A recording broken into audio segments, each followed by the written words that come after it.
Hi, I'm Rachel, and this is my belated August 2020 book haul. Just have a few things to show off here in my coronavirus-inspired binge of buying all the books that I never intended to buy so many this year or acquire so many in my personal collection, but, you know, what can you do? Other than control yourself, I guess. Anyway, this first one is one that my parents foisted on me. This is Beneath the Scarlet Sky by Mark Sullivan. You know, because they know I read so much and like acquiring books, so every time they like a book, they're like, oh, you know, let's share books, you know, between us. And, you know, for me, because I'm so in the life, I have so many books that are already on my radar that really acquiring new ones usually is just overwhelming. But I decided to take it, even though it's a chunkster, and hopefully I'll put it on my TBR to read in 5 years or whatever. Maybe sooner if I get to it in my page 112 tag. But anyway, here's what it's about. Based on the true story of a forgotten hero, Beneath the Scarlet Sky is the triumphant epic tale of one young man's incredible courage and resilience during one of history's darkest hours. Pino Lello wants nothing to do with the war or the Nazis. He's a normal Italian teenager, obsessed with music, food, and girls, but his days of innocence are numbered. When his family home in Milan is destroyed by Allied bombs, Pino joins an underground railroad helping Jews escape over the Alps, and falls for Anna, a beautiful widow 6 years his senior. In an attempt to protect him, Pino's parents force him to enlist as a German soldier, a move they think will keep him out of combat. But after Pino is injured, he is recruited at the tender age of 18 to become the personal driver for Adolf Hitler's left hand in Italy, General Hans Leyers, one of the Third Reich's most mysterious and powerful commanders. Now, with the opportunity to spy for the Allies inside the German High Command, Pino endures the horrors of the war and the Nazi occupation by fighting in secret, his courage bolstered by his love for Anna and for the life he dreams they will one day share.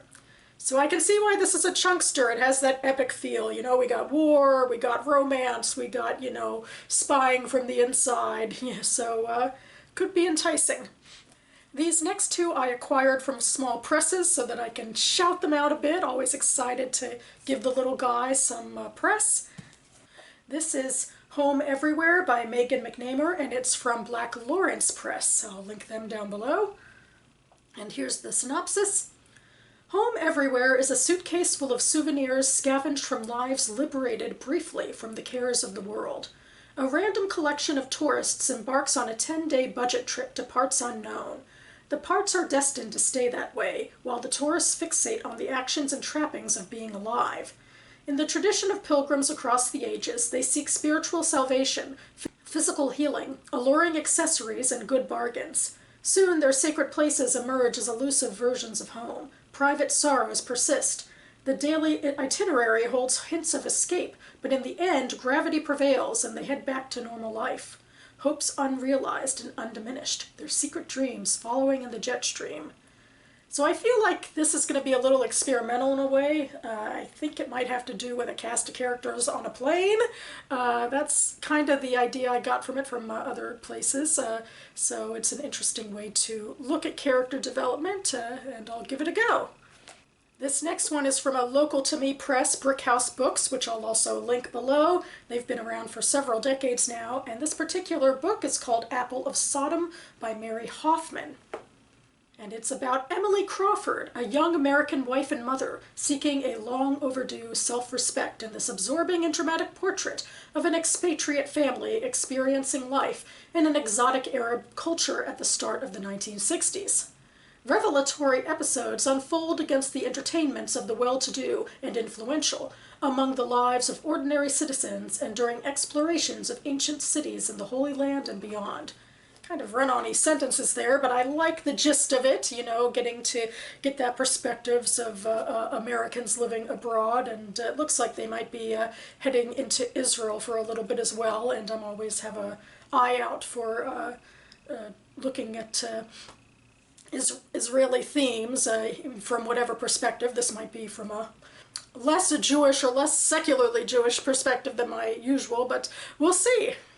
And finally, we come to the US's International Bookstore Day, which, like everything else, should have fallen victim to the coronavirus, and mostly did.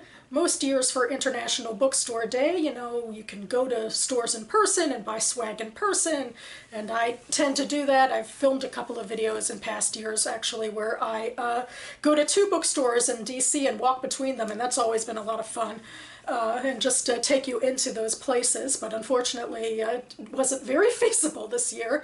But actually there were events happening online for Independent Bookstore Day, but I ignored them. But I decided I needed to patronize a local bookstore anyway, you know, for the theme here. And one of the ones I haven't been to in a while in the DC area is Kramer Books. And I decided to use bookshop.org to buy a book that then they'd send the proceeds, or whatever amount of the proceeds that they intend to Kramer Books. And going along with the independent theme, I decided to go for an indie book as well. And it is All the King's Traders by Keelan Rivers. Keelan Rivers is a YouTuber, an author-tuber, who's made several videos here on this platform, and even does long, involved write-ins. I'll link her channel down below. And of course also, you know, to Kramer Books and bookshop.org down below.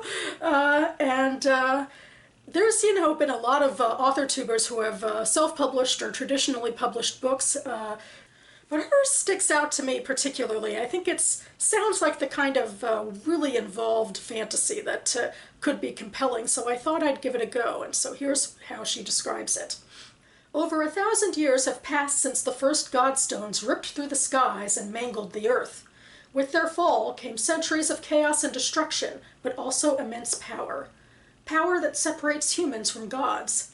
Now, in the kingdom of Anxanthia, 2 adoptive brothers flee from unjust conscription. A fugitive struggles to truly be free. A double-crossing warrior must choose where his allegiances lie, with his wife or with his daughter. A traitorous heir to the kingdom's throne roams the lands in search of an army to call his own. A prodigy in the house of historian competes in a grueling trial to prove her loyalty. And the one God King rules over them all. So yeah, you know, a varied cast of characters, and that, maybe, I don't know if theological is the right word for it, but, you know, the idea of using gods in a fantastical setting appeals. I'm actually doing that myself in my own fantasy novel I'm writing, so I thought I'd see how she does here and give it a go. I believe her second novel will be out, you know, the sequel to this one will be out later this year as well. So that about covers it for me now, and concluding my list of links below, I will have the Goodreads links for all of these books down there. Still moving at a little bit of a sluggish pace here, hence not getting this video up in August. I'm still in kind of a bit of a funk myself in my personal life, but sometime in the next couple of days I do believe I'll be heading to my parents' house. Which will probably be good for me to force things, you know, out of the loop a bit, and also my book club with my mother and my aunties is finally meeting. We were supposed to meet way in the beginning of last month, and we've been pushing it off and off and off, and I think it might happen now on Saturday, and I might just be with my mother for the Zoom call, so there we go. In the meantime, I'll try to get back to some reading so I can blather on about more content on this channel. Thanks so much for watching, everyone, and I'll see you next time.